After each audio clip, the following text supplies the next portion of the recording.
Iran যুদ্ধের জেরে জ্বালানি সরবরাহের গুরুত্বপূর্ণ সামুদ্রিক পথ হরমুজ প্রণালী কার্যত বন্ধ রয়েছে। এতে বিশ্বব্যাপী জ্বালানি তেলের দাম ব্যাপক হারে বেড়ে গেছে।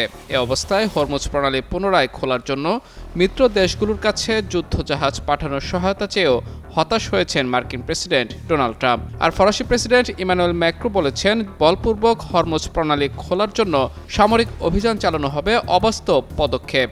স্থানীয় সময় বৃহস্পতিবার দক্ষিণ কোরিয়া সফরে সাংবাদিকদের সঙ্গে আলাপকালে ম্যাক্রো এ মন্তব্য করেন। ফ্রান্সের প্রেসিডেন্ট বলেন, কিছু লোক সামরিক অভিযানের মাধ্যমে বলপূর্বক হরমুজ প্রণালী মুক্ত করার ধারণাকে সমর্থন করে। মার্কিন যুক্তরাষ্ট্র মাঝে মাঝে কথা বলে থাকে, যদিও তাদের অবস্থানে ভিন্নতা দেখা গেছে। তিনি বলেন, হরমুজ প্রণালী খোলা এমন একটি বিষয় যা ফ্রান্স কখনোই সমর্থন করেনি, কারণ এটি অবাস্তব। তিনি আরও বলেন, এটি বলপূর্বক খোলাতে গেলে অনেক সময় লাগতে পারে। যারা এই প্রণালী খুলতে যাবে তারাই ইরানি বিপ্লবী গার্ড বাহিনীর ক্ষেপণাস্ত্রের ঝুঁকির মুখে পড়বে।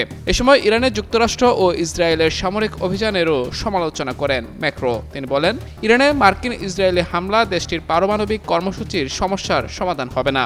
তিনি সতর্ক করে বলেন, কূটনৈতিক ও প্রযুক্তিগত আলোচনার মাধ্যমে সমাধানের চেষ্টা না করা হলে কয়েক মাস বা কয়েক বছরের মধ্যেই পরিস্থিতি আবারও খারাপ হতে পারে।